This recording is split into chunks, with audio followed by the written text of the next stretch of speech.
Loja. Yes, it's the Harmattan season and it's pretty dusty and dry. But we can't complain. Welcome to the program. I'm Chamberlain Uso. Good morning and welcome. I'm Kayla Magua. It is pretty dusty in the nation's capital, and you know it's interesting to see how the weather keeps changing and to see how we adjust to it. This is not a bad weather. Yeah, it's not. But there are a lot of people who are complaining of cough and wheezing and they should know what to do by now. Yes, by now you should know. But cover your nose, like we said yesterday, and protect yourself. You know. So would you prefer that bad weather or bad economy?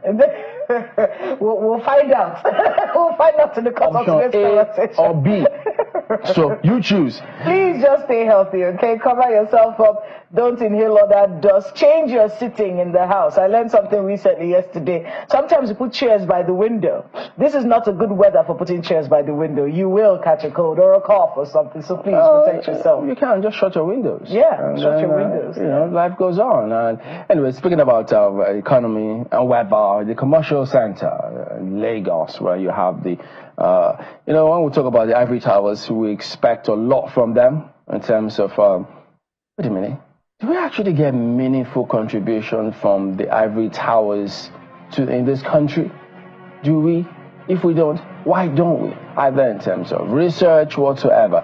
University of Lagos, you're in the spotlight this morning, and so yes, indeed, that is what we see at this point in time. There's a lot of talk about how we need to ensure we ramp up a lot of ideology, research from institutions such as this one, but they're not without their challenges. It was a couple of months ago that this same institution complained of being cut off from the grid. No power supply. The government did come up with saying that, we're going to ensure that there's some sort of emergency services or some sort of moratorium or something anyway to ensure that this doesn't happen with hospitals, institutions of higher learning, and such facilities. But I guess what's the update of that though? Has that been done? Well, because it was a big deal. We had a whole conversation. We had the I think it was the Vice Chancellor that we had here on the program talking about that situation. I don't know if that has been done yet. Well, they said they reeled that out and they are actually working on it. And so we had the DG of Rural Electrification Project, and he said, yes, they're going around institutions, they're working with a lot of them. And so if you've got concerns, you could come forward, because gentlemen, they say that, yes, they are working on a lot of those things. So maybe we'll get back to him and get an update from that, if you will. But all the same, there you have it. So that's the University of Lagos. I have never been here. Well, look at it. You're here now. So tell me. You're here now. This is your turf now. No, you're here now. Look at it. This is your turf, Chamberlain. What are we looking at? What buildings are we looking at? What building? Just do this. Just imagine what you're seeing, and you're there. The power of imagination. Well, ladies and gentlemen, we don't want to bore you with a lot of stuff about all of this. Well, it's a lovely place. I know lots of people a lot of great people in this country are graduates of this institution. It's an institution that has contributed very greatly to, the thinkers of this country. That I know of this school. And one that really needs to uphold its reputation in the years to come. Yeah, I mean, significant thing for me, just highlighting this, is that I like to see tertiary institutions in this country be high up there in terms of research. And maybe we need to also lean over to them and find out what's going on, what kind of technological breakthroughs do they have. I know that the Vice President yesterday was talking about technology-based security situations. So if that were the case, shouldn't we be looking to our ivory towers? Naseni, do they work with ivory towers? They were talking about technology transfer. And I thought people steal technology. Countries don't really just give you their top secret innovations for free, so to speak, but who knows? But all the same, yeah, there you go. Okay, so let's go ahead and take you through some of the dailies. I suspect that you already know what a lot of them will have this morning, but let's not disappoint you. Have a look all the same.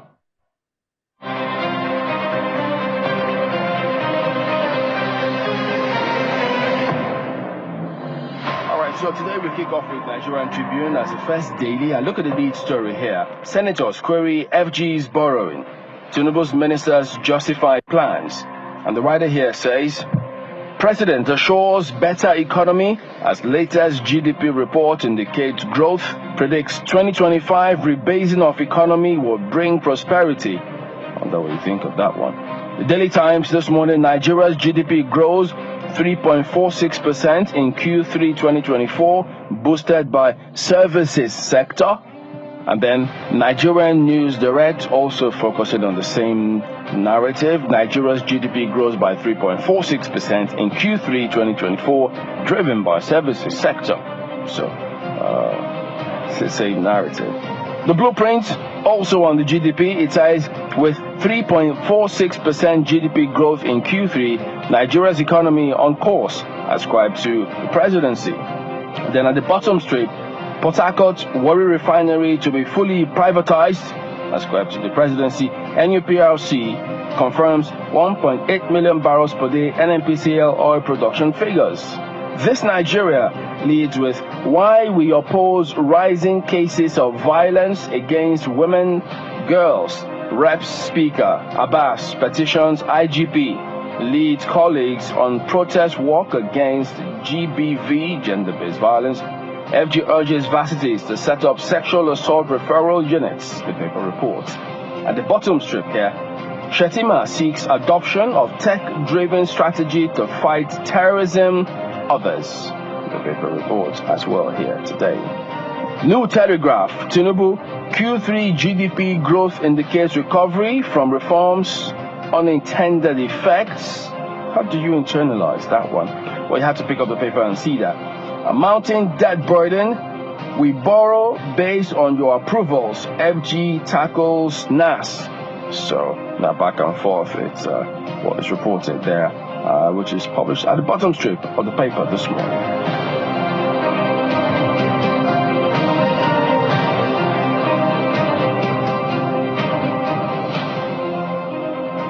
There you have it. Those are the papers that we're looking at this morning. But for me, I'm going to start off with the Vanguard newspaper. And that's because, lots of articles have come up after this story yesterday. Morning from page 5, I'm taking a look at page 5 myself. But the headline there from the Vanguard newspaper, GDP growth figures. More work needs to be done, according to the president. Welcoming this third quarter growth figure, service sector drives Nigeria's GDP up by 3.46%. According to the National Bureau of Statistics. Oil, agri sectors, growth slows and unemployment rate is falling by 4.3% in the second quarter of this year. And I said, those are the figures there. But there are many people who have written articles between last night and this morning talking about, in fact, I'm looking at one right now where they're talking about Nigeria's economic paradox. A growing GDP amidst widespread suffering. And the question, I think, in the minds of many people is when you give out these figures, in fact, this particular article, at least one of them that I'm reading, is from the CUPP, the Coalition of Political Parties. And they're saying basically that is it possible that these figures actually mask the actual problems on ground? Because you hear, we've grown, unemployment has reduced that, and the country is doing better in terms of its GDP. But how does that affect the Nigerian on the ground? Is it reflecting in our circumstances? Is it curing the widespread poverty? Is it removing the corruption that we have seen in so many sectors? It's a very interesting dynamic, really, between figures released and what is on ground. So are there indices that we need to be able to check? I think ultimately for the Nigerian person, it is the standard of my life, the quality of my life, the ability to afford things that matters to me. So when you're telling me that there's GDP growth or there's unemployment, these are great figures. It's wonderful. We have been praying for these things to happen. But we have to start thinking about how it impacts the common man, how we get the person on the street to believe that the policies of the government are directly impacting his pocket, directly impacting his spending power, his quality of life. So these are some of the things, that have come up since this particular story came out. But Let me not give you all of those details. You can get more from page 5 of the Vanguard newspaper, GDP growth figures. But the president is being clear, really, Chamberlain. He's saying that more work needs to be done, and that is work that we are watching to see how it unfolds in the days and months to come. The situation on ground is too tough. It's too tough it means that for the Nigerian person. They won't just go with this figure just like that. I don't think the Nigerian is going to just say, oh, unemployment has reduced and it's grown by 3-point-something%. That's wonderful. That means my life is fine now. It's uhuru. No, that's not how it works. For them, it is the practicality of what you're saying. So maybe people, the government has to start thinking about how we can start seeing changes in the living standard of the Nigerian. Well, I think those are part of the issues that we're going to be highlighting this morning from what is the real scenario out there. Well, at what point do these figures meet reality? Perhaps put differently, how realistic are these figures? So upon what do you predicate these figures? And so how should government themselves respond to these figures? Is government desperate for some good news such that they can hold tight to these figures and thumb their chest? Are these figures, such that the veracity of these figures, you can do a lot with figures, depending on what you're looking for, anyway, depending on your methodology. You can apply certain methods and get certain figures. Well, not that people are poo-pooing these figures, but perhaps that principle that works in the judiciary, where they say justice should not just be done, but it should be seen to be done. Maybe it should apply to some extent to this kind of statistics. Oh, absolutely. I mean, this figure should not just. I want to be able to. So this article by Peter Ahmed is the one that I'm actually going to read. He says it's alarming to see the stark contrast between the reported GDP growth and the harsh economic realities faced by Nigerians. The frequency of national grid collapses, potholes on the roads increased by 100%, while the value of the naira continues to depreciate. These statistics are a far cry from the rosy picture painted by the Nigerian Bureau of Statistics, and I think that's where the issue is.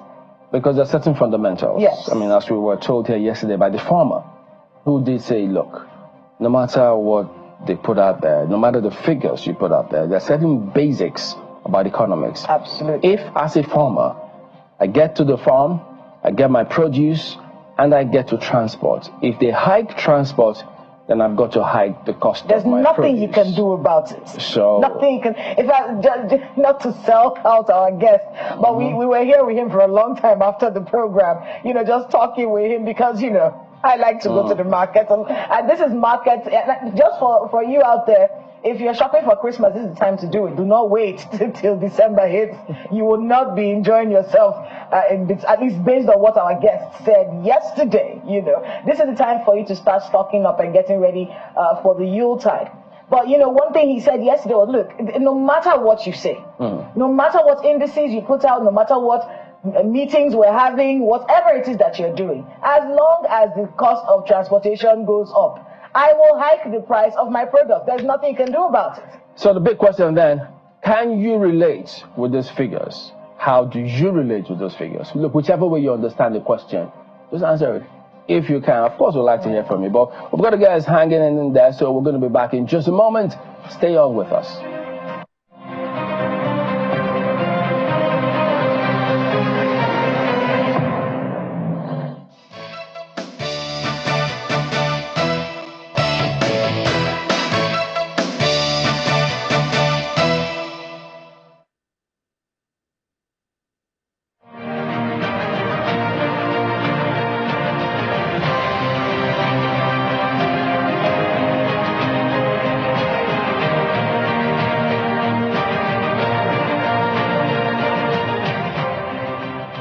Welcome back to Sunrise Daily. Yes, indeed, we'll be talking about economy, different perspectives, different angles to it. As you've seen, Mr. Ibrahim joins us this morning virtually. Good morning, and thank you for joining us on the program today. Good to see you.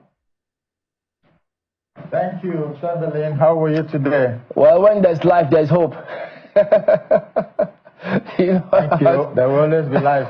There will always be life. Oh, yes, indeed. But let me go on, and I mean, this is all over the place almost. This GDP narrative, several stats, figures being pushed out there. How do you even internalize this GDP data published recently? Well, it's a sign that Nigeria is growing, the economy is growing. I mean, that's third quarter from the NBS. And I just think, the president of the President Bola Ahmed Tinubu initiated some very bold reforms for macroeconomic stability since last year. And we're talking about the fuel subsidy removal, talking about harmonization of the foreign exchange, the CBN tightening monetary policy to rein in inflation. These are significant reforms, no doubt. And the expectation is that they will help the economy to grow. But that's on the one side. But on the other side, the impact on Nigerians in terms of how they're coping with these reforms, how they're surviving.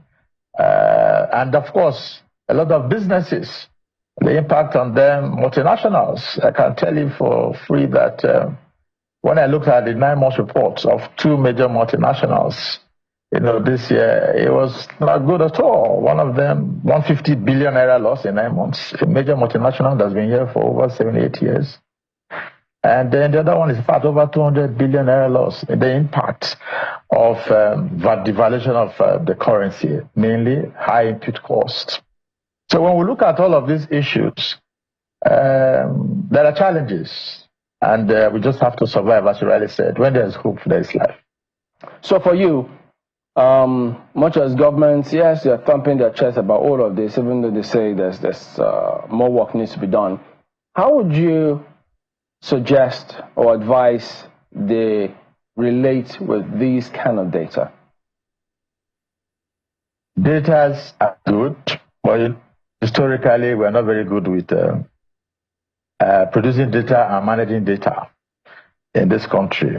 How many Nigerians do we have today? What's the population of this country? We don't know. Till tomorrow, NNPC has not told us the numbers in terms of fuel consumption daily in Nigeria. We don't have those figures. So data management has been a big issue. But I think if this GDP growth is the number just released yesterday, if anything to go by, it shows that we're making some progress. I mean, that's the only way we can report it and explain, what happened yesterday. But the question that Nigerians are also asking, coming from the last administration, where we had over 30 trillion naira that, we're owing more or less. Part of the problems we're suffering today is all of that money, people said we're printing money. I think it was the former governor of Edo State, Paseki, Governor Paseki, who said we were printing money 2 or 3 years back. And everybody descended on him, those who didn't like, the critics who didn't like what he was saying. But apparently, we're meeting money in terms of ways and means. And the CBN, they didn't do well at all in that regard. Part of what we're suffering today is all of that ways and means that went to over 30 trillion naira. By the time you add the interest on top, flagrantly, breaching the laws of the country because they went beyond the threshold that was required. So that is on the one part. Today, what are Nigerians facing? Economic hardship. They're prepared for this. But I think the argument have been made that the policies initiated by the present administration in terms of the reforms are coming too close and too soon together. Everything happening at the same time. You remove the fuel subsidy, you remove electricity subsidy, you harmonize the foreign exchange. I mean, maybe they should have come one after the other. That's the way I think, because this is just 18 months. And all of these decisions were made within a year. Some of us run business, and I can tell you that the impact of the band aid bills is not funny at all. Usually you are threatened that if you don't pay within 48 hours, they're coming to disconnect your life. And now, businesses are practically struggling to survive. I just gave you the, information on 2 multinationals. These are multinationals that are doing great numbers in this country. But today, the story is very different. I can imagine how many other businesses that are similarly affected. That's the irony. I mean, the electricity companies are very efficient when it comes to threatening to disconnect you and disconnecting you. But then we know that when it comes to the charter of service and then fulfilling their part, a different kettle of fish entirely. I'd like you to look to the figures about this GDP, looking at the services sector and how this reported growth is predicated largely on the services sector with the images we see on the screen there.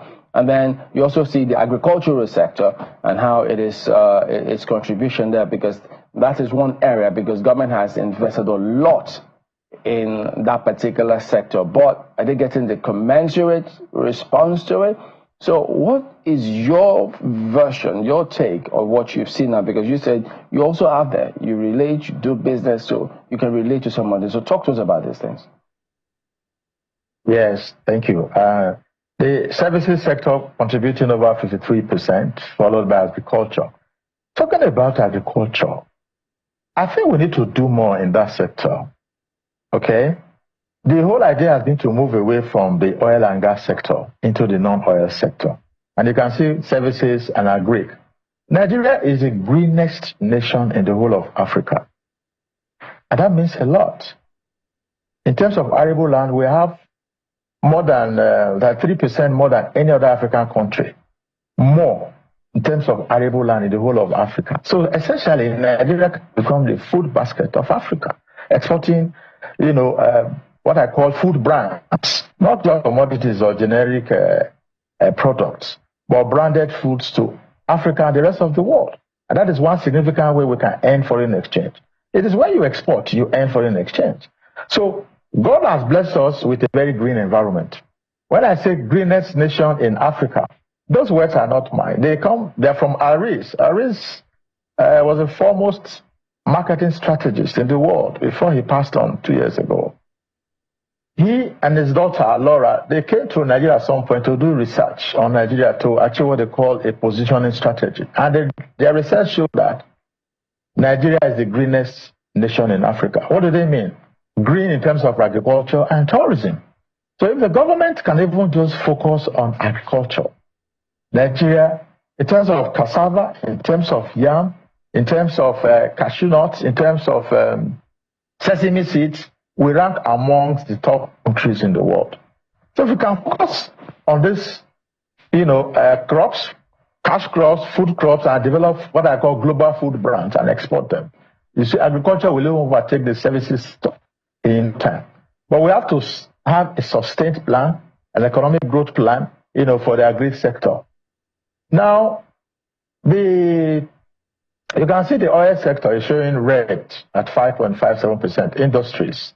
Now, the industries, to remember, manufacturers in Nigeria complained recently too that because of the harsh economic operating environment, most of their warehouses are full.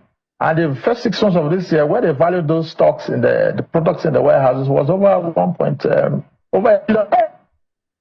So I think we need to come back together as a people, not just the government alone, and begin to find a way out of this, what I call the challenges we are facing. There are also opportunities, mind you.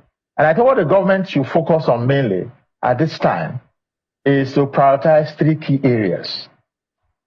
One is agriculture and food security. Okay?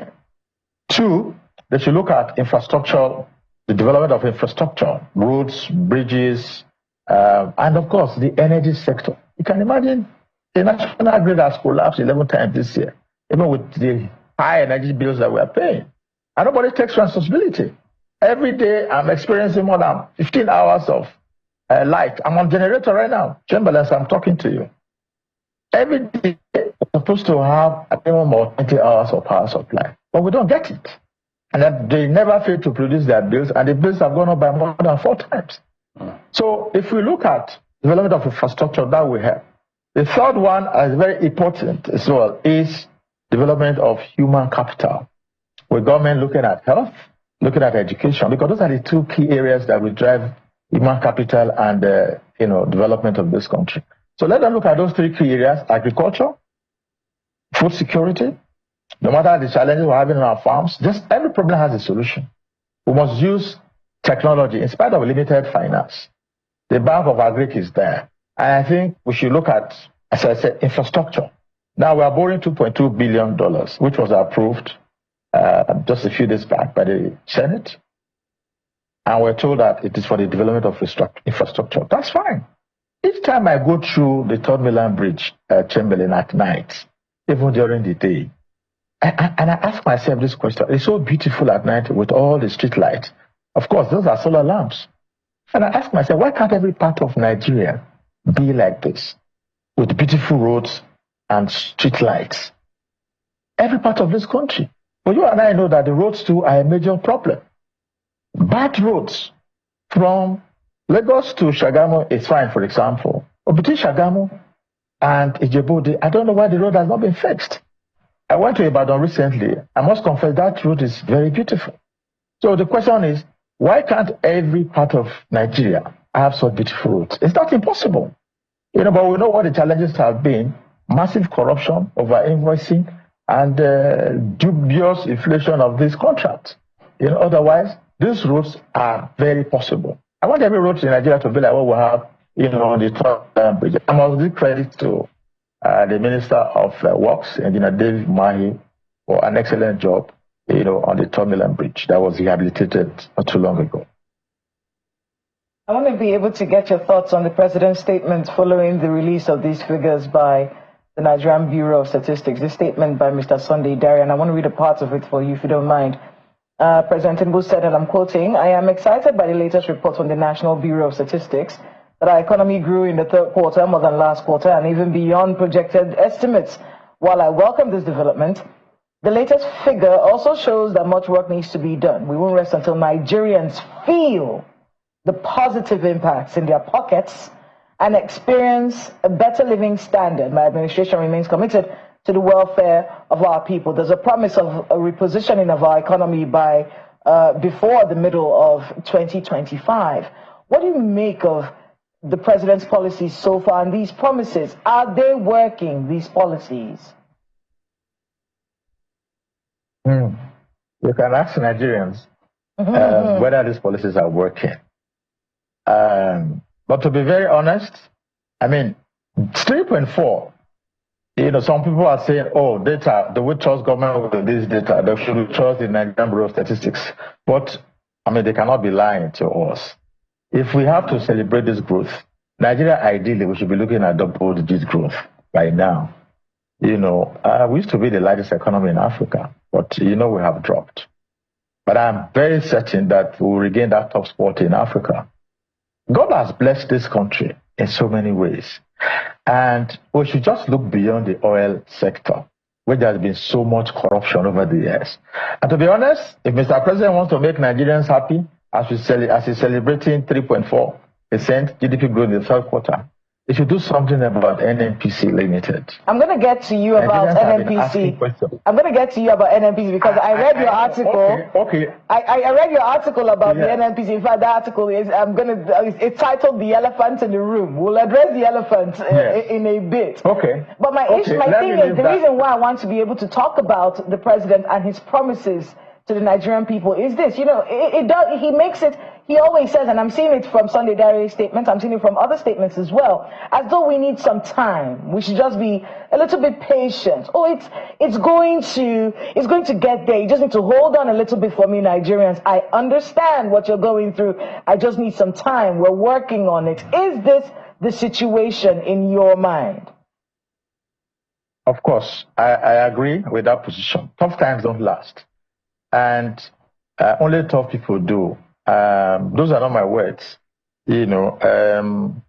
but let us just keep hope alive.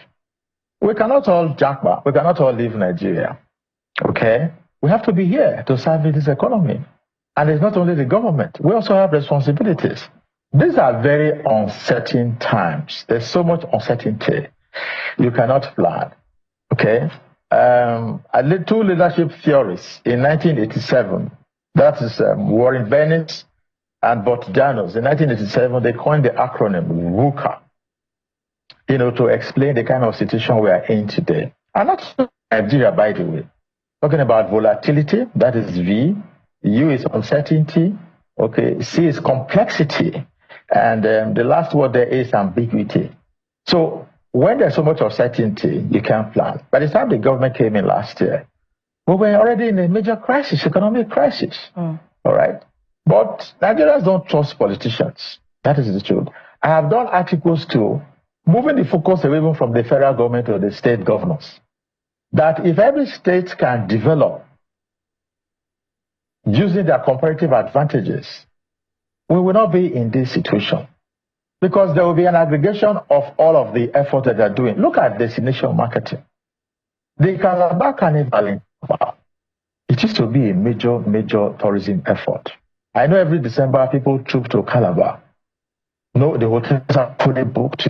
The economy is growing. If homes are used, people now have to rent homes like the Airbnb model. Okay? So what is happening today is that technology too is disrupting a lot of things, changing the business model. Okay? Airbnb. Look at the Uber model, hailing taxi. These are technology driven. So we need to embrace technology as much as possible in trying to solve most of our problems. And you don't want to know how much Uber is doing every year. Bolt is there too. So talking about the states, they should focus on destination marketing. What can attract people? We say the economy is bad. I agree it is very bad. It's also affecting me. But each time I get to the airport and I want to fly, the other day I was flying from Port Harcourt to Lagos from the All Nigeria Editors Conference. The plane was full. Okay? And the tickets are not cheap. When you're also flying abroad or coming into Nigeria, you see that the aircraft are full. And you ask yourself, what's going on here? So, again, you talked about paradox earlier. How do we explain this paradox? That the economy is hard on one hand, things are tight, but you go to the airport, the aircrafts are full. I mean, I'm not making this up. I flew recently from Port Harcourt to Lagos, and there was no seat on that flight. It was a big aircraft, an Airbus. So from, Akwa Ibom State, let me put it that way, I'm not promoting them. I mean, that's like free advice. But having said that, we're talking about Akwa Ibom State. I think it's another state most states should copy as a model, just like Lagos State, in terms of growth and development of the local economy. If you go to Akwa Ibom State, there's so much you can talk about. And I'm going to actually also write about them very soon. I'll be looking forward to that article, but I want to be able to get you on the NNPC, Mr. Brimer.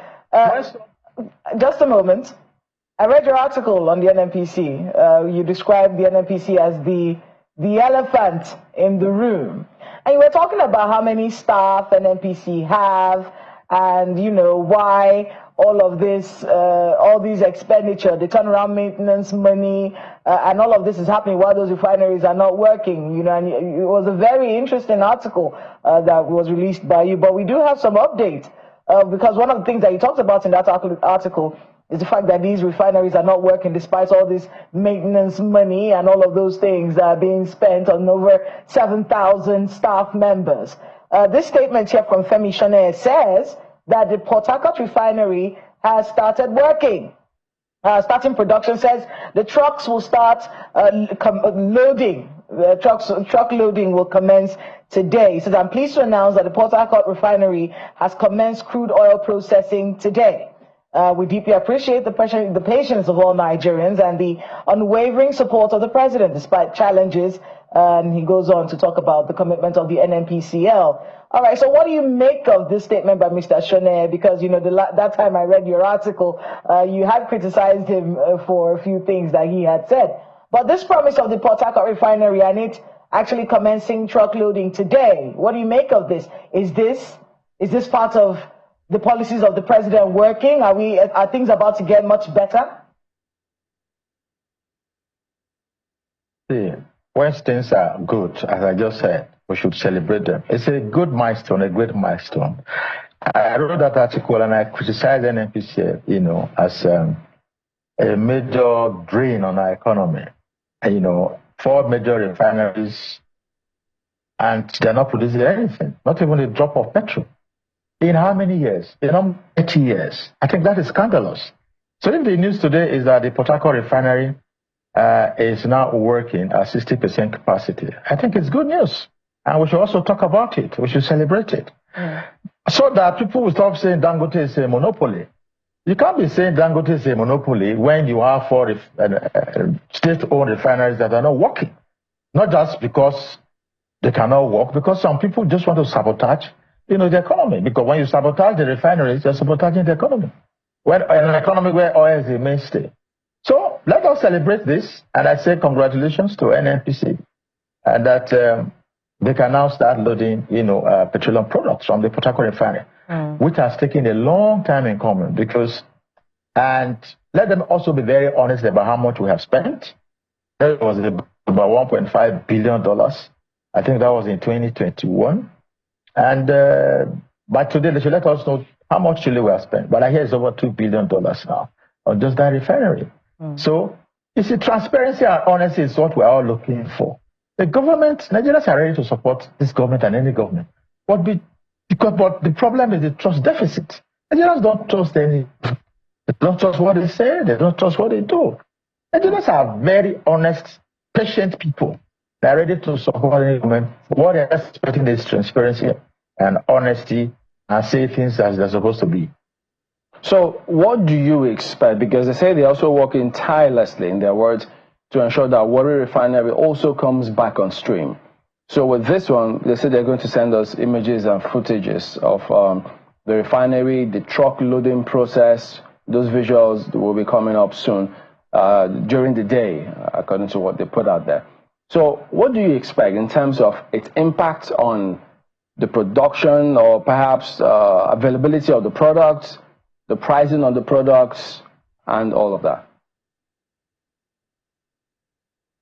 Let them compete. Dangote refineries. There are actually other, smaller refineries in this country. Modular refineries, not much is known about. Yeah, we have 5 of them. I thought we have 2 in Edo State. So let us have these refineries work. But yesterday, I was also reading about plans of the government to privatize this same refinery. Yeah, they said they will. I have not been able to come. Yes. So, but I think ultimately, that should be where we should end up. Let us privatize these refineries. It is very clear that these refineries have refused to work over this year.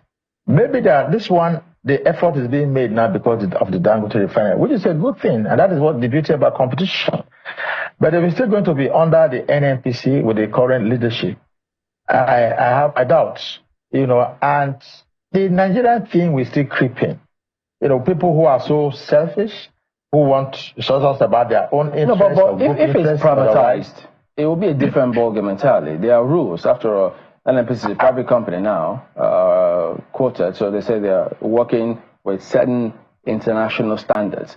But let me ask you, when this eventually gets on along with the Warri Refinery, do you see any challenge in terms of the crude obligations of the NNPC supplying Dangote Refinery? Because they will equally need to supply Port Harcourt and Warri refineries, because I think statutorily there are allocations to those refineries from crude production. Yes, that is what the law says. The PIA basically says if our refineries are working, the obligation should be to give them crude. Now, don't forget that we are having challenges in that sector. Most of our crude, we have used them, to securitize some loans that we have taken, from the previous administration. And then that also is one part of the problem. The second part of the problem, too, is that the Dangote refinery also needs some crude feedstock, from NNPC. Now, but what we can do to solve that problem is to ramp up production. The story now confirmed by NUPRC today is that we are now producing 1.8 billion barrels per day. I think that's good news. If we can take it up to 2 million barrels, 2.2 million barrels, that would be very helpful. But you know why this has been a problem? Because of the crude, the theft in that sector. Those who are stealing our oil, and it's difficult to understand. But should we worry? It's like a first picture. Should we still worry about that? Because it was only yesterday the Navy had that presser where they did say their activities, in fact, they were almost thumping their chest, reading out their scorecard, what they've done to ensure that they address crude and pipeline vandalism to the extent that their efforts has contributed largely towards attaining that 1.8 million barrels per day capacity? Yes, it shows that these are positive signs.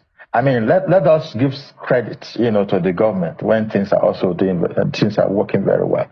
I mean, moving up to 1.8, I think is a great, piece of news. Even though we've done more than that before in the past, way more than that.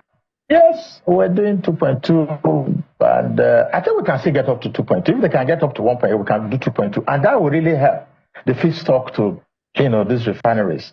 I mean, we cannot be having oil in Nigeria and we're importing crude oil into Nigeria. I don't think that makes sense. So let us see how we can optimize those what we have, and then give to the local refineries before we think about exporting. And I'm talking about these refineries. If we stop importing petroleum products, you both know we don't need anybody to tell us that we're going to be saving a lot on forex. Money that we're spending to import petroleum products into Nigeria, we will save all of that. And that will also be a huge impact on the economy, because the challenge we're having today, why dollar is selling at 70.50 today, is because we do not have enough dollars coming into this country. If you do not, we practically import everything. Yeah, but you've not spoken to us about your expectations about the pricing. Yes. The pricing, see, I feel very sad, very honest, that 10 years ago, I bought the dollar at 155 naira. But today, just yesterday, the dollar was between 750 and 755. I mean, in 10 years, 175. Yeah. Yes. You made us excited there just for a moment. No, let me explain that. In 10 years, the price of the USD moved from 155 naira to 1,750 naira yesterday. That will not make anybody like me to be very happy in just 10 years, okay? I also recall at a time in this country when the naira was stronger than the dollar. So the question you want to ask yourself is, between that time, talking about 1984 to now, what has happened? Manufacturing. Well, yes. They just say mismanagement of the economy is part of the problem. From one administration to the next. And I think it's the mess of all these years. We have borrowed and borrowed and borrowed, and we're still borrowing. How are we going to pay back? We're still borrowing. So, for example, I need money to do some things in our business, but I've refused to go to the bank because I cannot afford to pay 38% on borrowed funds. How am I going to pay it back? So if you borrow money, there's something wrong in borrowing actually, but if you have to have the capacity and the plan to pay back with the interest. So if we are borrowing, it is because the government believes we can pay back. So to go back to and the economy over, this last, from 1984 to now, the economy has not been growing. It has been what? Just collapsing and crashing and going down. You don't expect anything from pricing? The dollar or petrol? Petrol. Petrol pricing. Yeah. Yes. I read the statement from Dangote 2 days ago that ex-depot price is now 970. I think that's again an incremental progress. With the Petrol refiner loading, and I just hope they manage the process very well, not just because they want to do this for the optics or for the cameras. Let the story be that the refinery is, what they're doing is sustainable and they will compete favorably. That would be nice. It would be good for the economy. We want petrol. Every December, let's have, experience of queues. Do you expect them to be lower than Dangote refinery prices? I think it's going to be competitive, not necessarily lower, because the same operating environment, the indices are not different. So I expect the margins to be very, very small, to be very honest. But let them announce their price. I can tell you that it's not going to be too different. Maybe just it will be very marginal. Previously, even when NNPC, at filling stations, they were selling lower than other filling stations. But I think by the time you look at all the input costs the investment that has been made, the price should not be too different from what we have from Dangote. I don't think so. But let them make that announcement. But overall, I have to make the point that things start, but it's not the end of the road. We need to keep hope alive with what we are doing. It is very tough. I can admit that. It's something I'm facing. Every day I are getting numerous requests from people who want to go to the hospital for surgery or who cannot pay house rent. It's a big problem, or school fees, or medical. It's a big problem. But you know what? Let us become very creative, innovative. Look at what is happening, in Nigerian music space, the entertainment space. So much is going on in that sector. What about fintech? And we must agree that technology has enabled most of these things. With technology now, you can stream a lot of music. With technology, you do a lot of, transactions, on the different banking platforms. And then the fintechs have also energized the financial services sector. So these are good signs that all is not lost.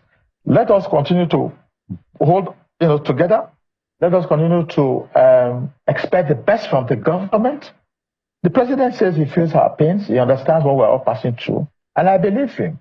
But the reforms also need to have a human face, Mr. President. I think as we wrap up, that's actually where we're going to as we wrap up this conversation. Quite a lot has happened today. The improved GDP, unemployment rate reduction, Port Harcourt refinery starting to load today. So quite a lot of good news from the side of the government. Well, here we are as a people watching to see if this will impact us directly. Speak to us on that and how the Nigerians should be navigating these great stories that we're hearing from the presidency today. Time to celebrate these milestones, and please let them have the moment. We should also all have the moment. I mean, we're talking about Nigeria. And we do not have any other country to call on. I always say this all the time. Nigeria is the only country we have.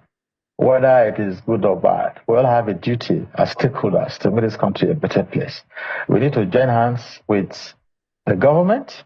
We need to support them as much as we can. And where they are going wrong, we can criticize them as well. I don't believe that we should only spotlight the bad parts. There are challenges and there are opportunities.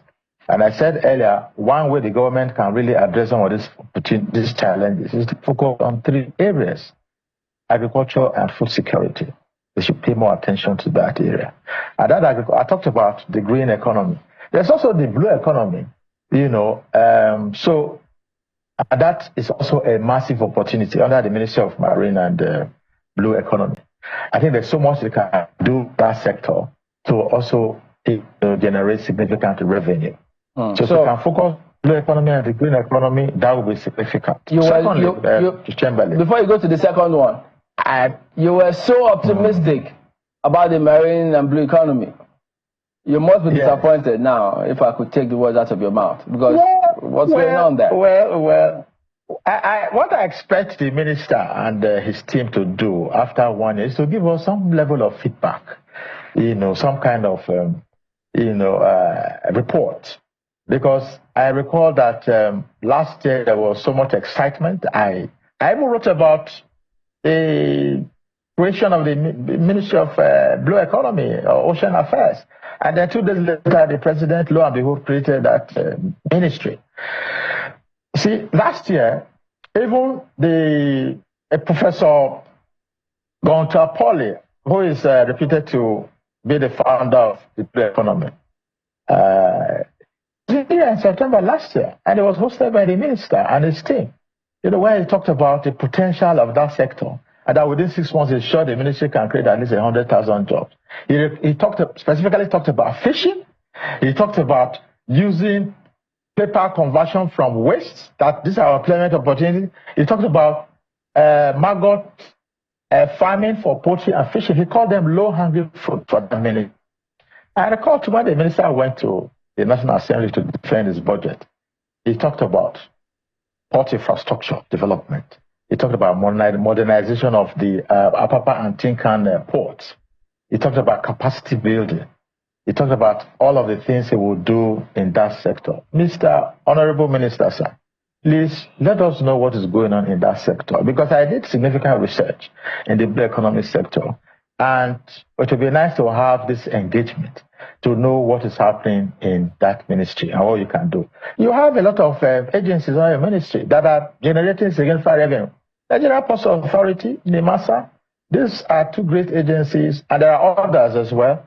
So let us have some kind of feedback after 1 year in that sector, the blue economy. Green economy, as I said earlier, is agriculture, it's tourism. There's so much potential in that area. Remember the Agugu Fishing Festival in Kebbi State? It used to attract a lot of tourists.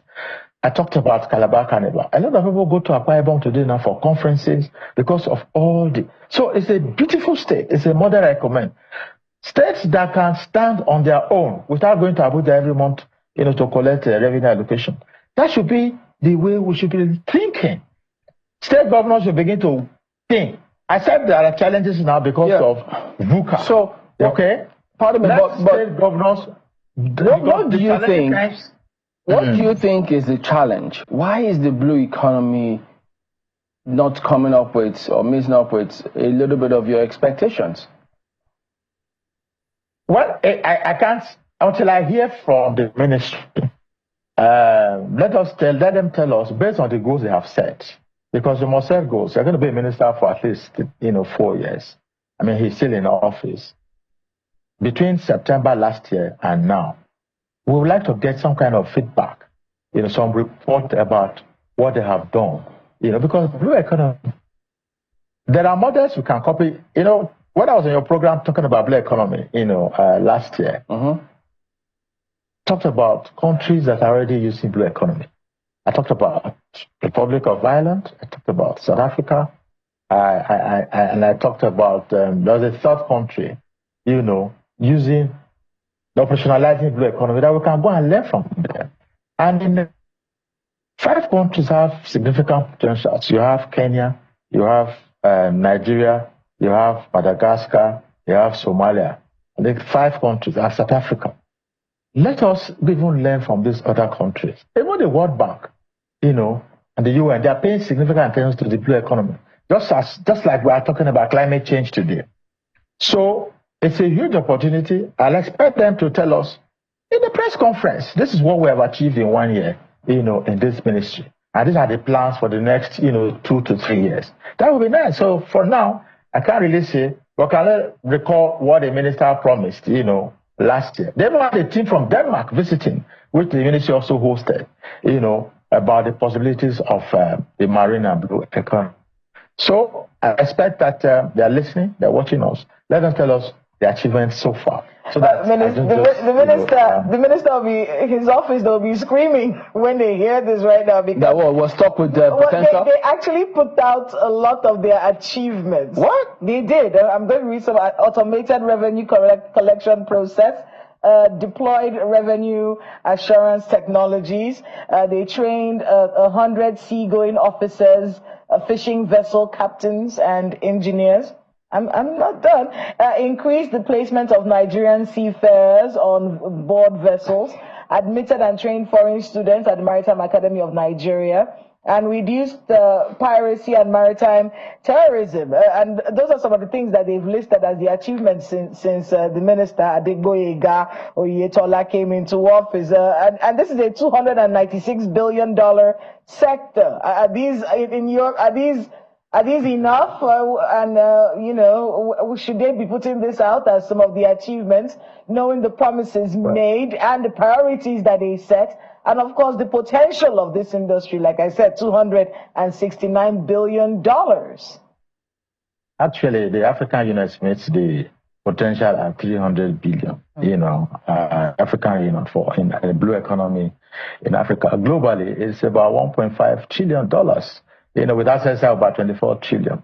The Ocean Panel is a distinguished group of world leaders, focusing on ocean resources and sustainable use of the oceans. About 18 of it was founded in 2018, not too long ago. And there are different world leaders there, including countries like Ghana, Kenya, and even Namibia. Nigeria is not on that plan. I think we should also be there. So that should be a message to the Honorable Minister. This is a strategic initiative to look at ocean resources globally. There are so many countries that are there. You can check oceanpanel.org. All the information is there. So talking about the achievements, well, I think we need a more comprehensive report. That one of the challenges are the ports. The minister talked about modernizing the Apapa and the Tinkan ports, last year when he took office. We'd like to know how much he has done there. To streamline the processing and reduction of fees, enhance efficiency of cargo clearance for both import and export at Nigerian ports. What about the Lekki Deeps port? What is the update on that? Illegal fishing and so many other things, capacity building and training, baseline studies, and data collection in that sector. So there's so much to still talk about in the blue economy. But let us look at the green economy, agriculture and tourism. That is a massive. I've just cited Kebbi State, their Google Fishing Festival. I've cited the Calabar Carnival. Every state should look at what they have as a competitive advantage and generate their own revenue. Going to Abuja every month is unhelpful, and that is only how we can begin to measure true growth, when every state is creating value and creating to the GDP of this country. All right, Mr. Ibrahim, we'll have to thank you very much indeed for your time this morning. So from the green to the blue economy, even if it's the white-collar jobs, the unemployment rates, they are all in the spotlight.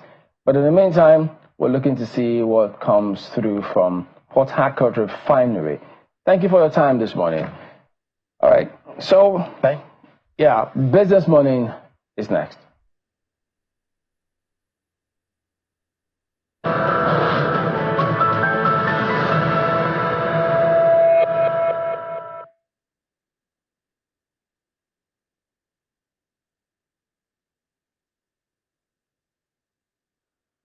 Well, hello and welcome to Business Morning. It's the MPC decision trading day right here in Lagos, Nigeria. And I guess the question remains, will it be another hike or a hold? I guess a cut might be out of the question for now. But let's get to the top stories that prepare you for this trading day. We see oil prices have edged higher in early trade after falling in the previous session as investors took stock of a potential ceasefire between Israel and Hezbollah.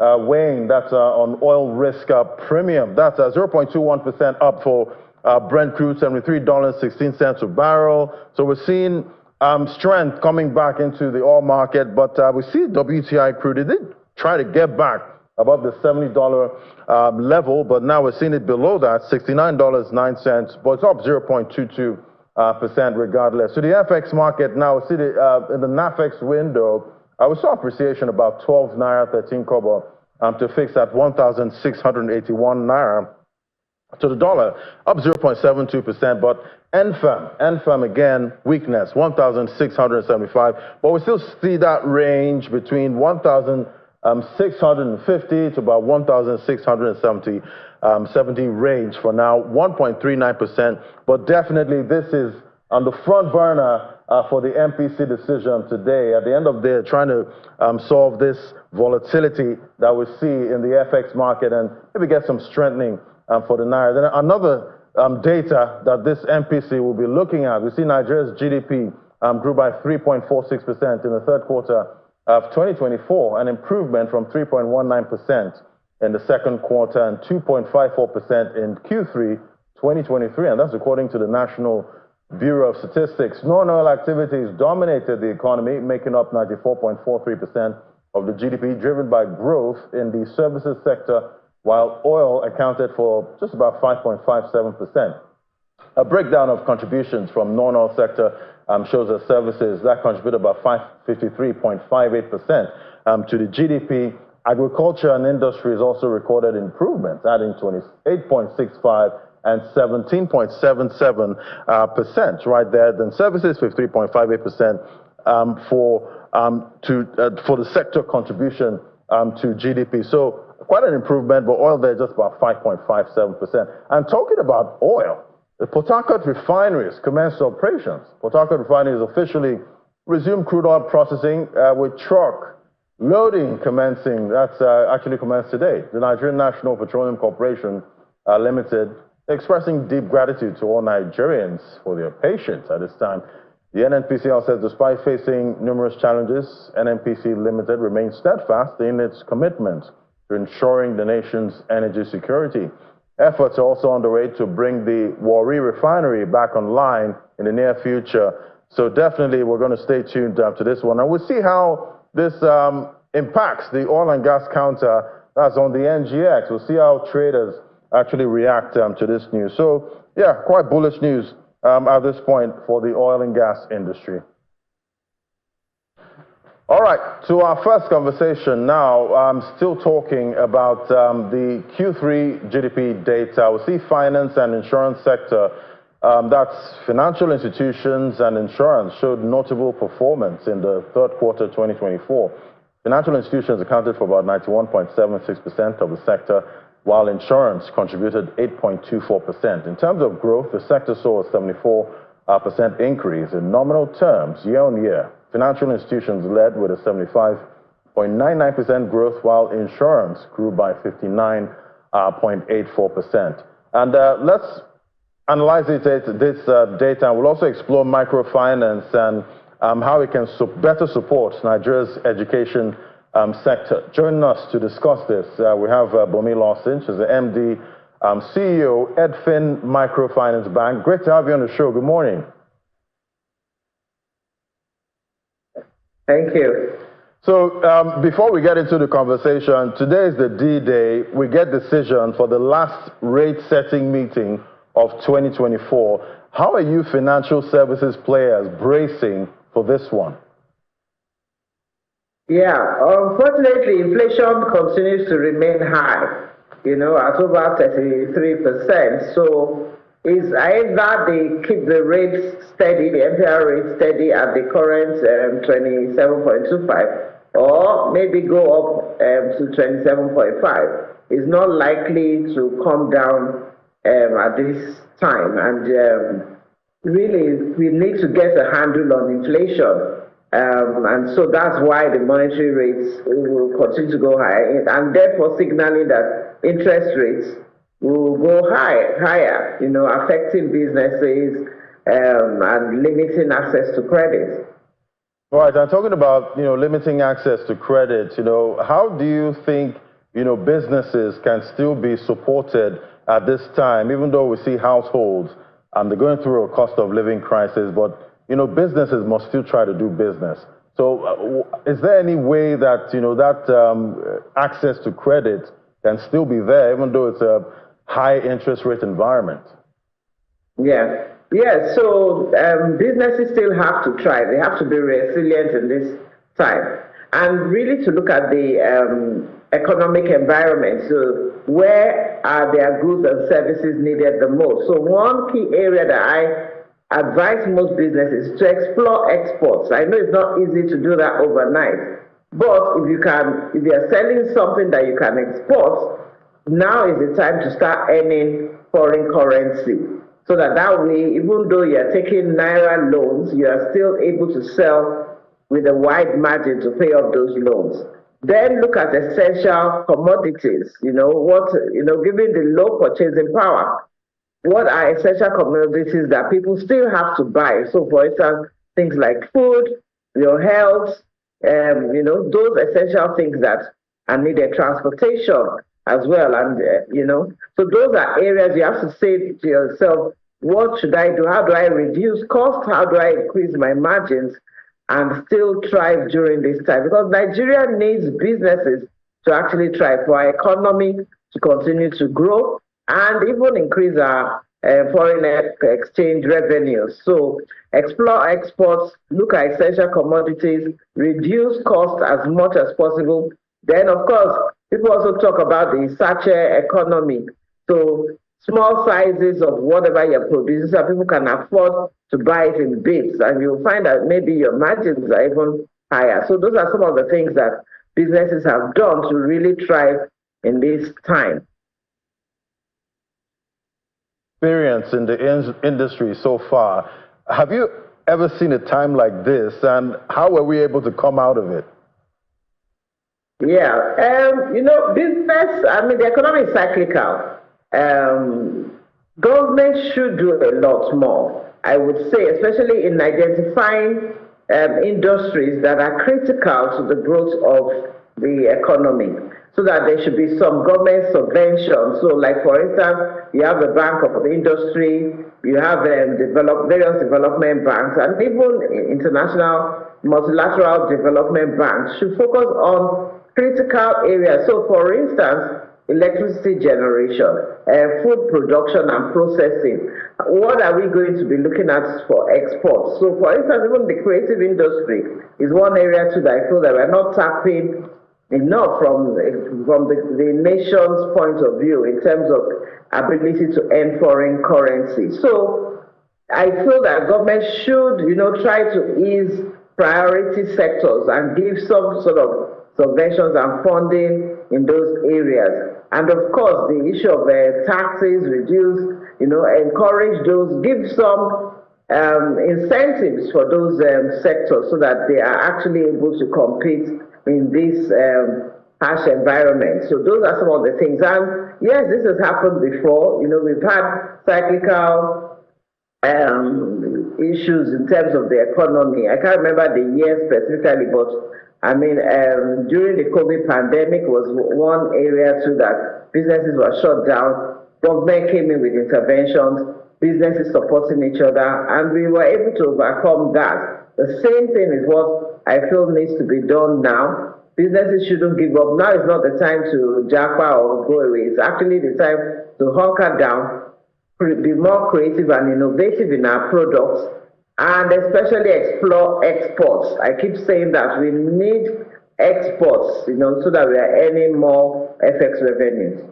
Right, I like that. Now it's not the time to run away. Let's all stay and dig it, together at this point.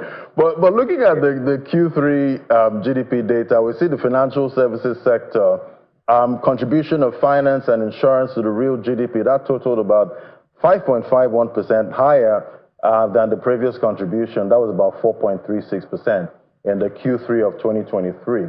So how are you seeing this number? Is it the high interest rate environment, helping the sector stay higher? Well, banking is always needed. I would say it's almost an essential commodity, the trade of money.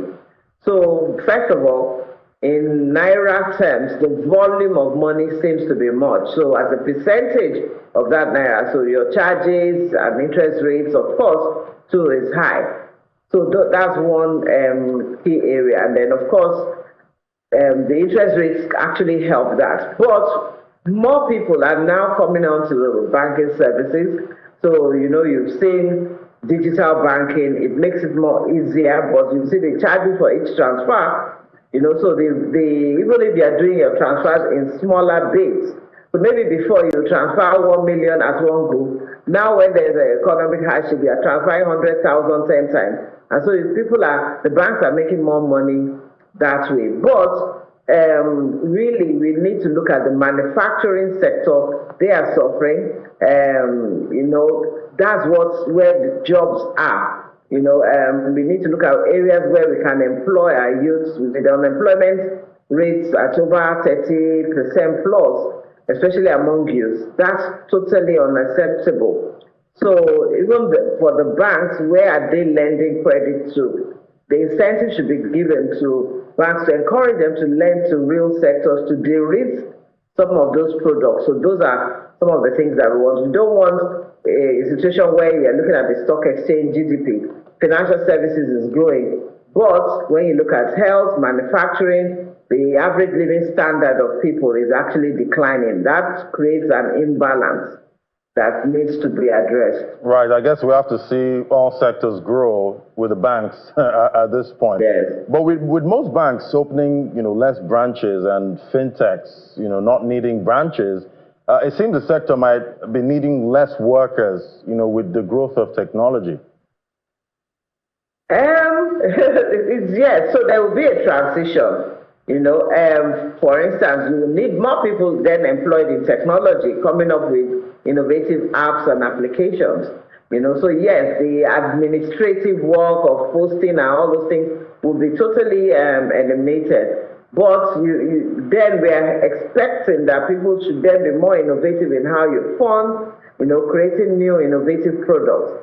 So technology, yes, makes for more efficiency. It tends to initially reduce the number of human capital you require, but you will find that what happens is that the human capital requirement shifts to different sectors, and not that as a number it actually reduces. So it enables growth, it enables them to expand. So therefore, you may recruit more people in the areas that need skill and innovation, and thinking, more critical thinking, will then be applied than being engaged in rudimentary administrative work. So those are the things that will change. And looking at a sector that needs funding right now, we see Nigeria's education sector, numerous challenges from poor infrastructure, limited access, to quality education. But speak to me about how microfinance can help bridge this gap, because with the cost of living crisis, we've seen parents have to pay more right now for school fees. Seen with the whole fuel price hike, we're seeing the school buses getting more expensive at this time. So we're seeing demand squeeze, for education, but at the same time there's a funding squeeze, for these schools. So how are you seeing this? Yeah, so education is a key priority sector, especially when you want to look at human capital development. As we just spoke about technology and the impact on human capital, we need more thinkers, more people that are innovative. And it's education, the training of human capital, that would lead to that. Sadly, the Nigerian Bureau of Statistics recently released data showing that we have over 45 million children out of school. It was just so disheartening to see that report, and that's because, first of all, government is not providing enough schools at the basic level because we have a high fertility rate. So there's an increase in the number of children that need to go to school. There are not enough seats for those children. But when you now look at private sector, because of lower purchasing power, people then place the ability to eat 3 square meals higher than sending my child to school. So let's go and sell, and so on and so forth. So you find lots more children not being in school. So government really needs to be able to support even the private sector education. So that's what EdFin does, my bank. Provide funding to those schools so that they can create increased access for education. To me, education of your human populace is what makes your human resources become human capital, so that it's a resource that you're able to use to grow the economy. We need to invest more in the education. There's a crisis, panic should be, the state of emergency really needs to be declared on education, especially at the basic education level, primary and secondary schools, so that we have more seats, more teachers are trained properly, so that we have children who are able to work, in the new world that is coming, technology, creative thinking, and all of that. We need to be sure that our children are able to compete globally with any child across the world, and that currently is missing. So we certainly need government support, especially with the affordable schools, where the average Nigerian child goes to make sure that content, learning outcomes are improved, and that we are training those children for the future of work. Right, because the future of work is really dynamic at this point. But thank you so much. It was great having your perspective as Mr. Abumi Lawson, MD, CEO, EdFin Microfinance Bank. Thank you so much for coming on today. Thank you. Thank you so much for having me. It's good to be here. Thank you. All right, we'll take a break now. When we come back, we're going to gauge the impact. That's for the stock market. Most of the bullish stories we see so far. That's at the moment. Just stay with us.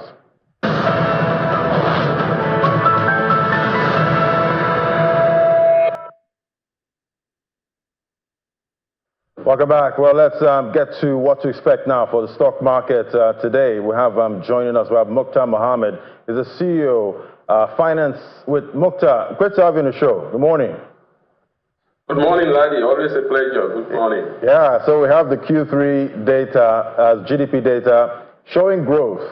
at this point? Is that bullish for the stock market?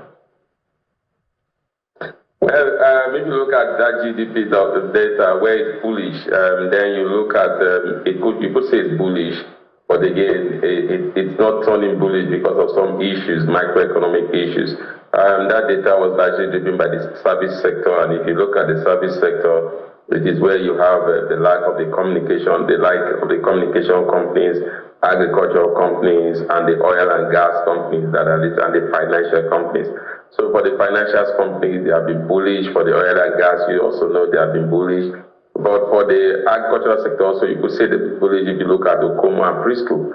But for the others, service sector like the telecommunication sector, you look at MTN, you look at Airtel Africa, you can't say that of them. So definitely, yes, it could be bullish based on the sector, but which stock you are playing with at the moment, because like I said, the communication sector is having its own challenges that have to do with FX, which affects devaluation, and most of them that depend so much on imported goods. So definitely is bullish with the financial sector, is bullish with the agricultural sector, is also bullish with the oil and gas sector. But for the communication sector, macroeconomic indices is not making it look bullish. Right, and from last week into Monday, we saw the banking counter. We've seen sell pressure for the banking counter. Do you think this might change that? Now seeing that the services sector is really good, especially for financial services. I think you are seeing that pressure on the banking sector based on the MPC report. I mean, the MPC communique that we're expecting today, because a lot of people expect to be a hike in MPC, and that if you look at this result from the banking sector, the third quarter result, you realize that this hike also is going to have a very negative impact on them, especially with the non-performing loans. So definitely investors are beginning to take a look at that. So that is what I think is driving that negativity in that sector. But I think in the long run, what we've seen is the high comes and it goes.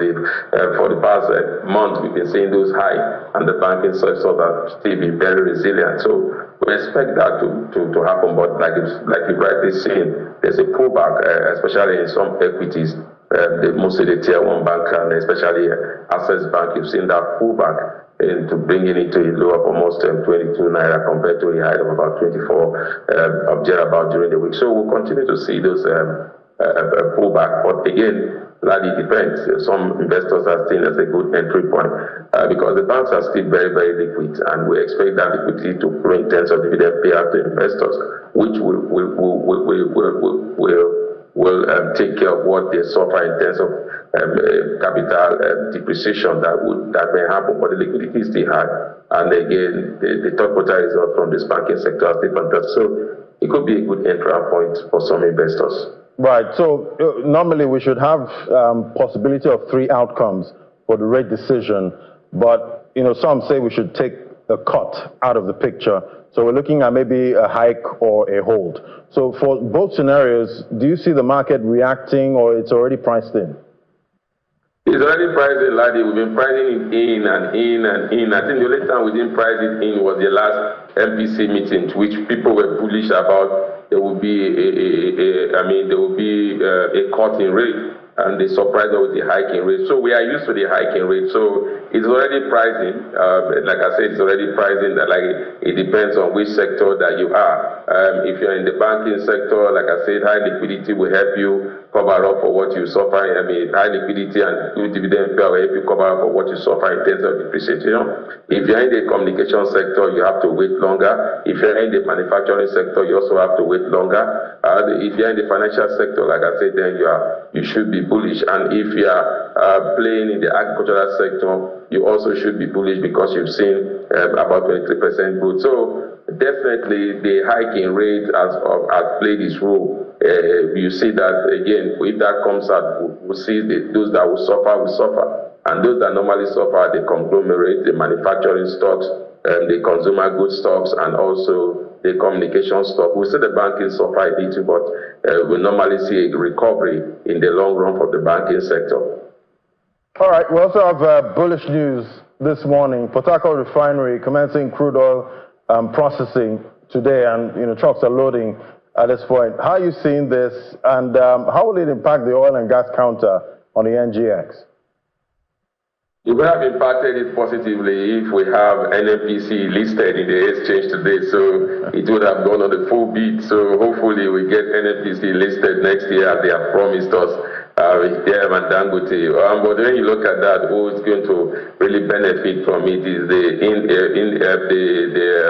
marketing arm of those companies that are listed, and you're already seeing that they're already benefiting, like stocks like Total. But for Wando and Arada and also Seplat, maybe Etana Oil also will benefit from it. But for Wando, Arada and Seplat, what will definitely be good news is when we see those up in terms of crude oil productions from those entities. But for now, I think the marketing companies that are listed in the exchange that could see a little bit of possibility, like I said, Etana Oil and also those that are in the downstream sector, the Etana Oil and also Total. But for the upstream sector, we will have most the marketing companies like Owando, Arada, and Seplat. We might not see so much of this news benefiting them. But again, like I said, if we have NNPC listed today, that could have been good news.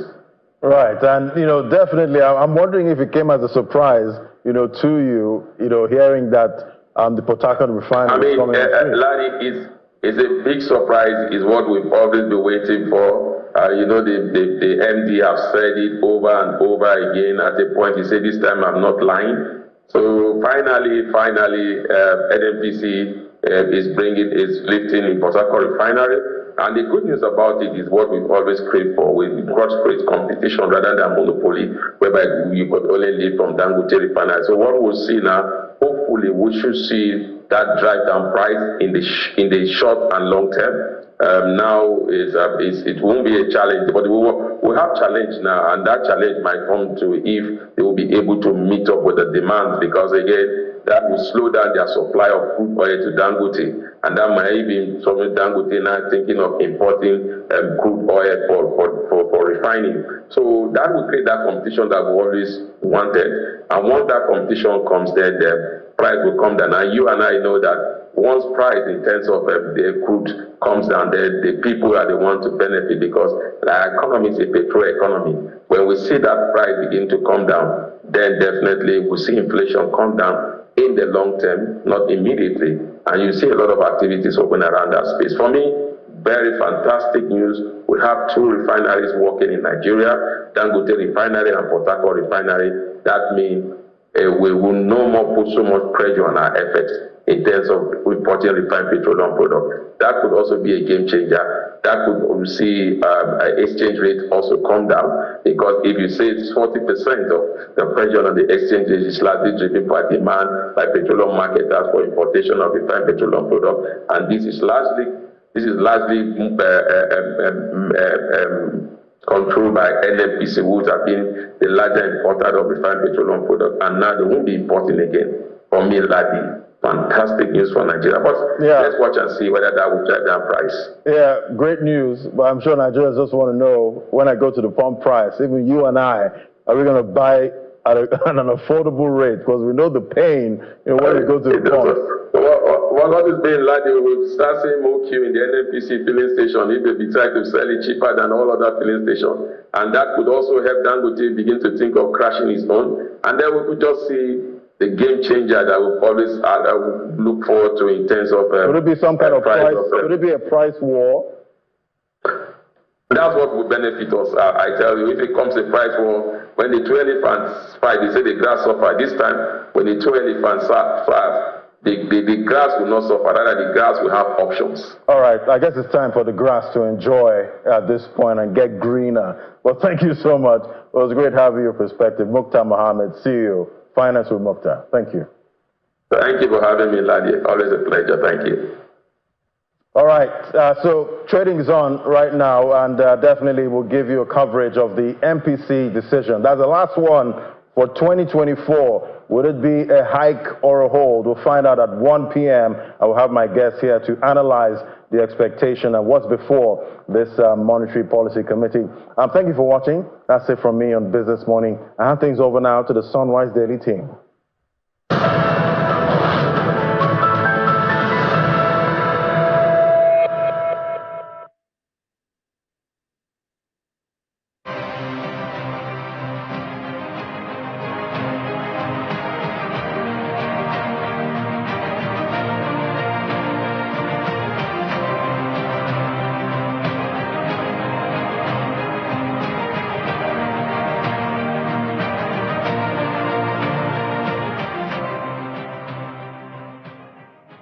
Most of the observations on the theme of this year's course are very poignant and relevant to our current discourse in the nation.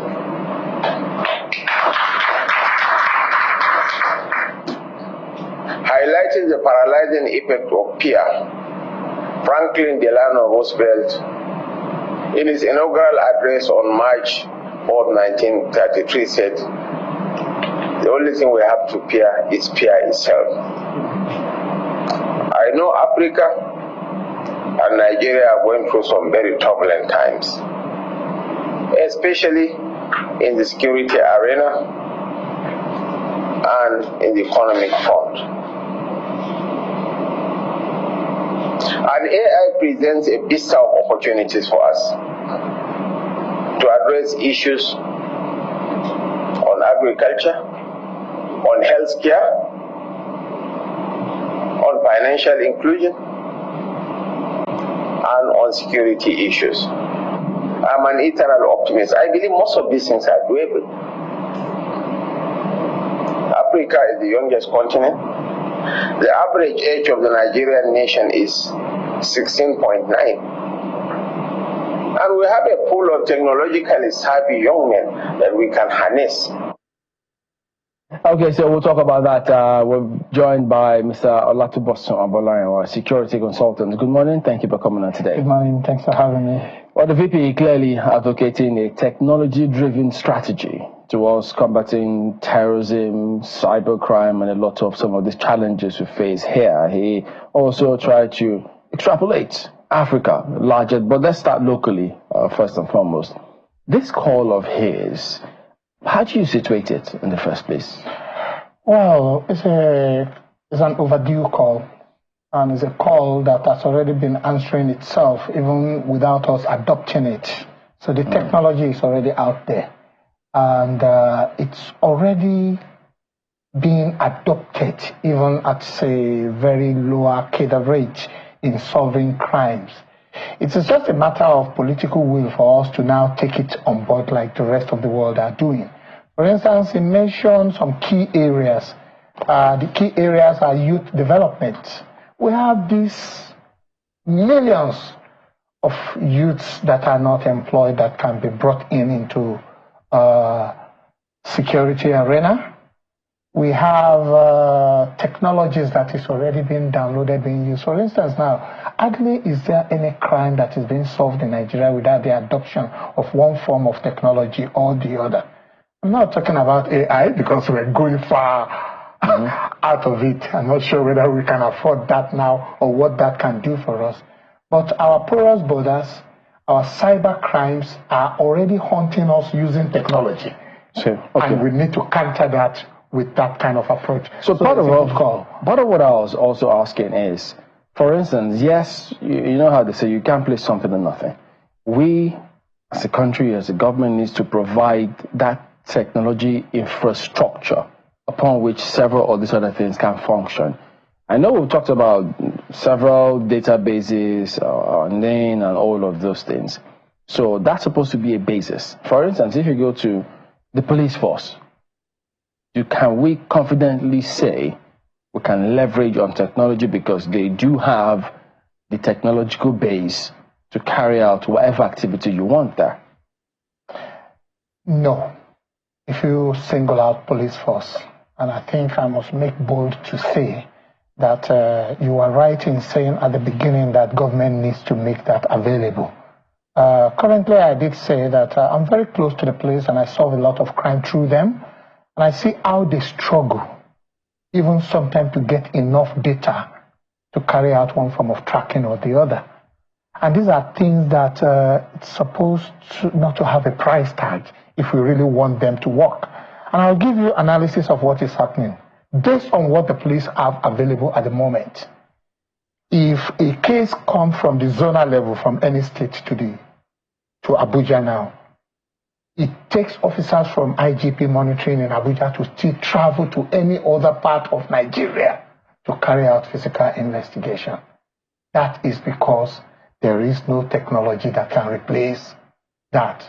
We're talking about policy too, and model operandi of how they carry out their operations. So the police don't really have that at the moment. They have the section, the information and communication technology. But if you have the opportunity of going through their budget, the budget for that unit for 2024, I think it speaks for itself on what is obtainable or achievable with that type of money. But what I really want to advocate in support of the Vice President and to welcome his call for technology is that I really think that it should be really left to the police. I think we need to give the Ministry for Information and Technology a kind of knock on the door to really ask them what are their plans. You understand? It doesn't have to be centered on the army, the police, no. If we really want to do this and we want to be in line and in tune with the rest of the world and get something tangible at the end of it, then we really need to look at this ministry. If there is something we need to impute, if there is something we need to rejig, so that the police, the army, the DSS, the Navy, the Air Force knows that, okay, there is somewhere we can fall out. And I will give you a very good example. When Bin Laden was going to be executed, the technology base that the US has was so good that in the Oval Room of the White House, the president and his cabinet were able to watch the operation. Do we have that in Nigeria? Have we made an attempt to have that in Nigeria? Yes, we have. Is that working at the moment? During the NDA, we have what? We made attempt? We made attempt. If you look at during the era of the MD Abubakar as the Inspector General of Police and the contract given to ZTE, the IG was almost able to see every airport lounge in Nigeria from his desk. That technology was put in place. Are we able to sustain it, or Nigeria has already happened to that? Those are the areas where we really need to look out, check where we've gotten it wrong, and try to make our way back. The Ministry of Technology really needs to be revamped, if you ask me. I mean, I want to go back to that Ministry of Information and Technology. But before we do that, just your thoughts on what the spokesperson of the Nigerian police said. Mr. Muyiwa Adijobi had said recently that they would start to wear cameras, body cams on the police. If the vice president is asking for technology in solving crime, is that something that could help? It could help to solve some part of the problem. For instance, now, if we have a technology that is able to record how police operations are going, whether they are where they are supposed to be at the right time, what happened to the issue of bribery, extortion, and corruption, yes, that can help. Another thing is that I think we really need to try and become a think tank when we come out to speak about these kind of things. I think the body cam thing is only solving an internal and inherent problem that the force have. Or let us look our at own force. The force, yes. Police force. What problem is there? They have problem in effective monitoring of their men on the street.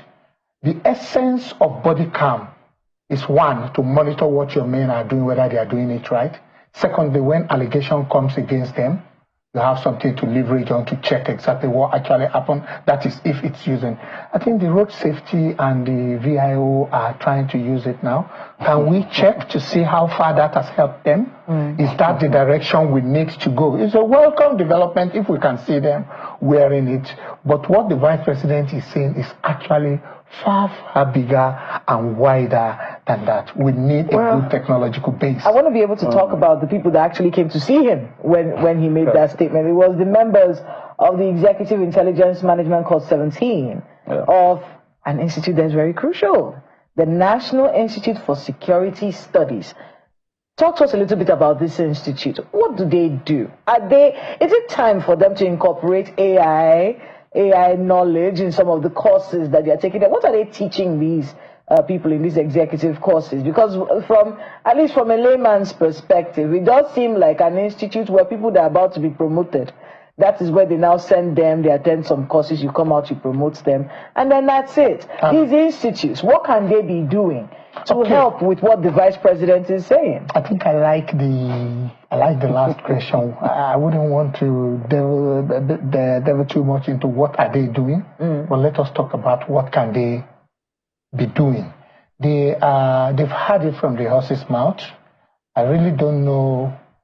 I wouldn't say I'm able to say specifically what they have been doing, but on what they could be doing, they could bring in technology. Then we should stop looking at them as a place where you go in order to get promotion. They should become an institute that help you to do your work better. They should get rid of some of their modules and bring in new modules that is actually going to help people that are actually working or that want to work to do their work better. So I want them to focus more on the youths, on the young people who have just joined services across board, new recruit of police officers, army, National Intelligence Agency, DSS. These are the people that they are supposed to be focusing on, not somebody who just want to attend the course, write notes, and use it to apply to the Civil Service Commission for promotion to say, I've been here. In Nigeria, when you introduce yourself, you see a lot of acronym under your name. MNI, MSS, GSS, this, that. You see, we need to get away of that era where you only hang things. We need to get back to where we actually say, this rank you gathered, what have you been able to do with it or achieve with it? So that's why I'm happy when he mentioned the millions of youths that really need. If you don't want to pick up youths to employ outside as fresh, there are youths that are already in services that can be put to use rather than using them to be carrying files and writing memos up and down. And it doesn't have to be security sectors only. It should be security reform in terms of technology should go across board because everybody is a strategic stakeholder when it comes to security of lives and property. You know, there are several questions about us adopting security technology for security across board as well. Because, I mean, you remember the heights, Boko Haram, for instance, and then you always see images of convoys, and people kept on wondering. We had NICOMSAT, whatever that was for, who knows.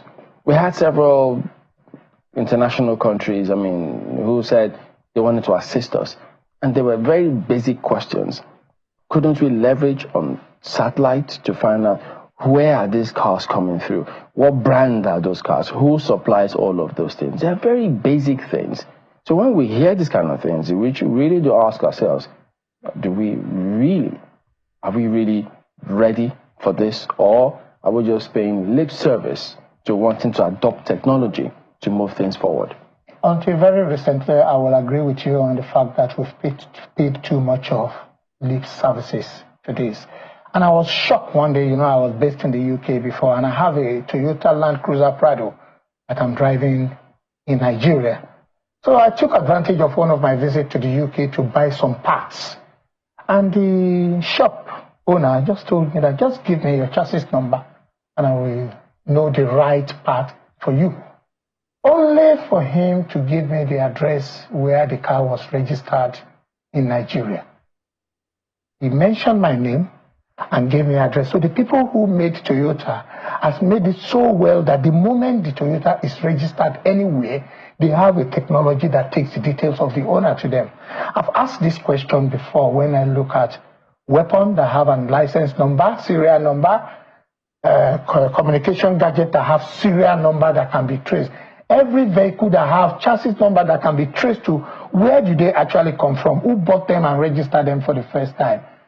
The problem is that we've not been doing enough as a country to leverage on strategic intelligence way, model operandi of how we do things.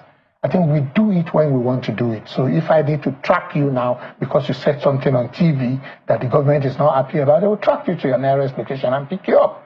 So we need to stop paying lip services to this kind of thing and let us start leveraging on these things. So far, so good, they've not done it. We see a lot of burnt e-logs during and after the operation. Where is our forensic base? The weapon recovered has an L number. Do you have real forensic bases, forensic investigation and departments in this forensic country? labs, things like Do we that? have? We do, but most of them are private.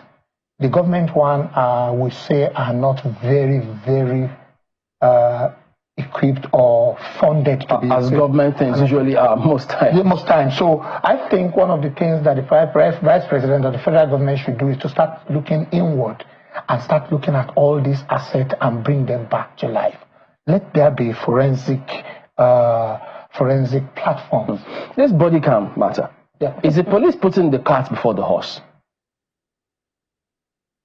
I wouldn't say so. There are problems that has been created that these body cams needs to be solved. So if I ask you, police is your friend, but can you trust an average police officer when you are driving on the road? No.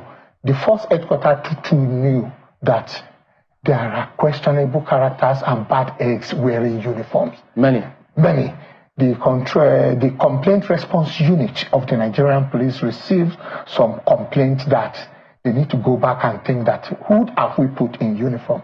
So in order to solve this, if there is a way in all those remote areas between Guri Junction and Lokoja, between Obajano and Ekiti, where signals are even a problem, if police officers can be made to wear the body cam, use the body cam, and if there is somebody who actually analyzes the body cam to see if something can be picked in order for effective monitoring, then I think it is effective. I don't think it should be a problem, even where those remote areas. I mean, this is 2024. There are satellite phones, satellite technology, which you can easily. There should be no more blind spots. It's all over the world. I mean, we shouldn't be playing as if we're in the jungle. But that's why I ask, politicians themselves are the ones that need to look themselves in the mirror, because even if you introduce these body cams and they keep pushing their cronies into security agencies, who then get there and become larger than life because they came through their godfathers, and then you can't touch them, they will not comply with some of these rules and laws. So to what extent can they succeed, even if they do their best?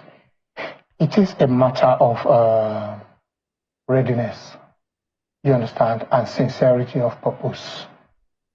Anything we want to do that we are paying lip service to is going to end up in shambles. I can give you few examples of things like that have started. But I think you are right in mentioning that politician needs to look inward. But don't forget that the issue of body cam is physical and directed to face and deal with certain immediate problem that is affecting life and property. And if a police officer knows that there is going to be accountability as a result of his action, so that's I'm not the only one seeing what I'm doing. There is tendency of somebody being able to witness. We saw in the National Assembly that come on microphone. We had them shouting, off the mic, when they don't want us to hear certain things on camera. So before, there is impunity. They say whatever they like. I think the one of the things that, one of the conversations that came up about these cameras is the compelling of the police officers to wear it. You can't, it's now, at least I know abroad, it's punishable not to wear it. Yeah. So you always have to have it on, and the accountability mechanism of it is actually pretty important. But I want to be able to, because time is fast spent, I want to be able to talk a little bit. You can address it when you're answering my question. All right. I want you to be able to talk about the new terrorist organization that, well, we've heard people say it's not necessarily new. They've been there for a while. We're dealing with a crisis right now that really can be replicated, and it's one that's caused a lot of issues. We've been having conversation about whether the media should be talking about them in the first place, because what they actually need is this media attention. But at the same time, the dangers that they pose to us as a people has to also be reported. When it comes to the use of AI and advanced technology in handling this situation that has really lasted longer than anyone ever expected it to, in what ways can that be addressed? There will always be new security threat group every time. There will be name changing, brand changing.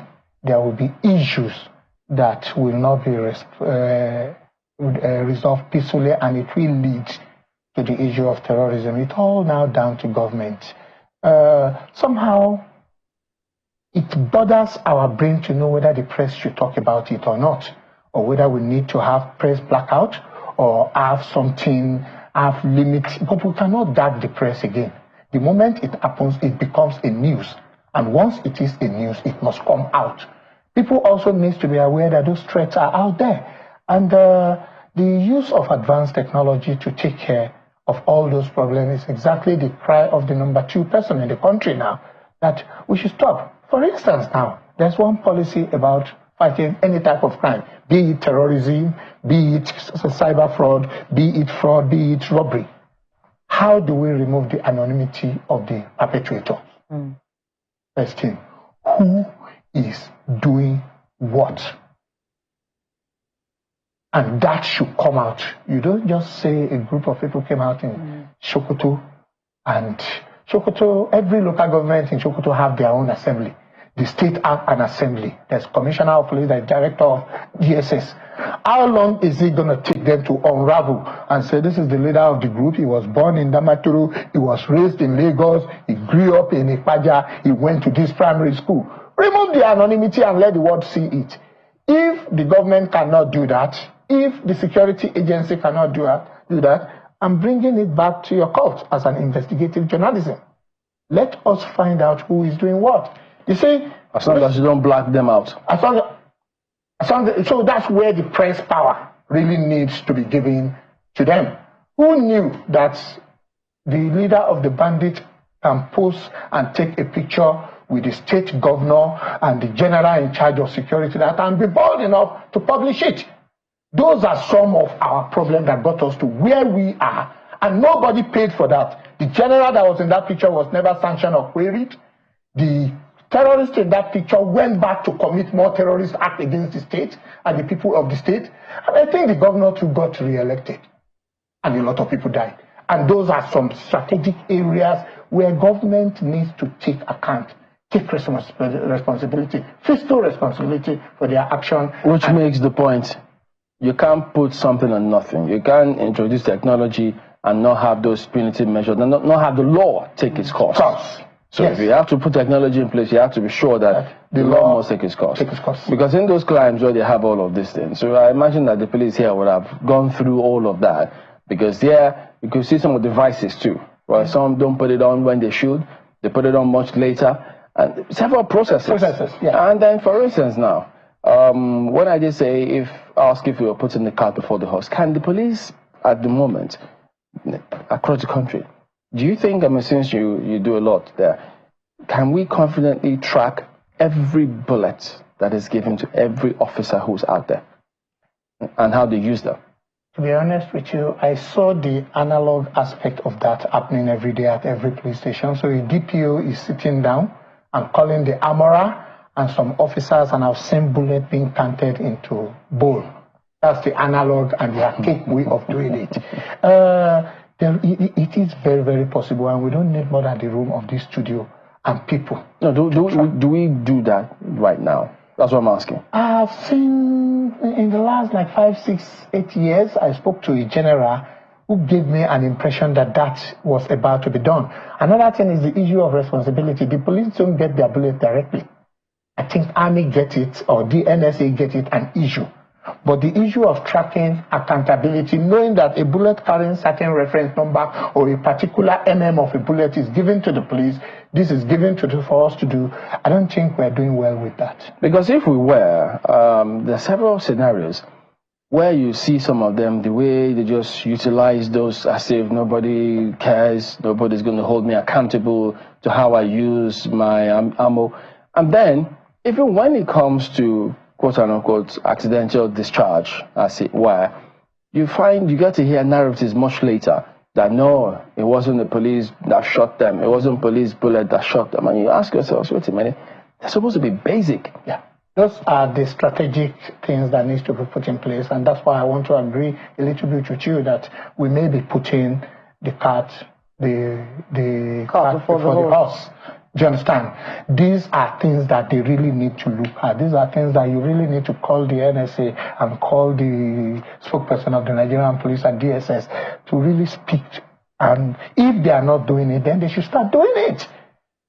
We should move away from analog. You cannot use analog-minded people to take care of digital generations.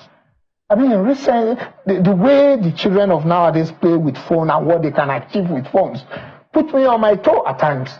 When you know why they might not want to do that? Why? These are people who do election jobs for them. If you take those ones out and put the young people, they'll lose.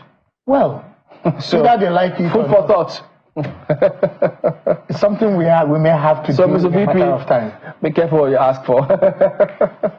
But there's something that needs to be done eventually. It is. Because we can't be living in the past, as it were. The world has moved on. And we need to move in line and in alignment with the world. So maybe we need to see the Vice President and the President put their money where their mouth is. Because we expect that if the VP is speaking about something, the presidency should agree with it. Yes. I mean, or he may have agreed with it. Yeah. For him to have suggested any of those things. Yeah. And it shouldn't only end at suggestion or when visitors come. We are appealing to the VP, talk to your senators and all the senators.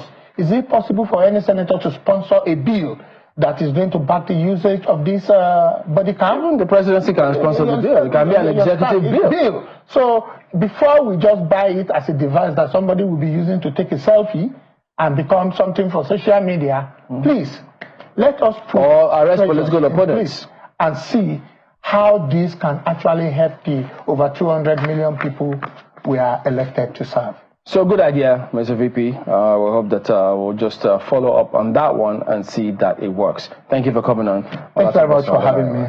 All right, that wraps it up today on the program. Thank you all for watching. We'll see you tomorrow. I'm Chamberlain, so goodbye.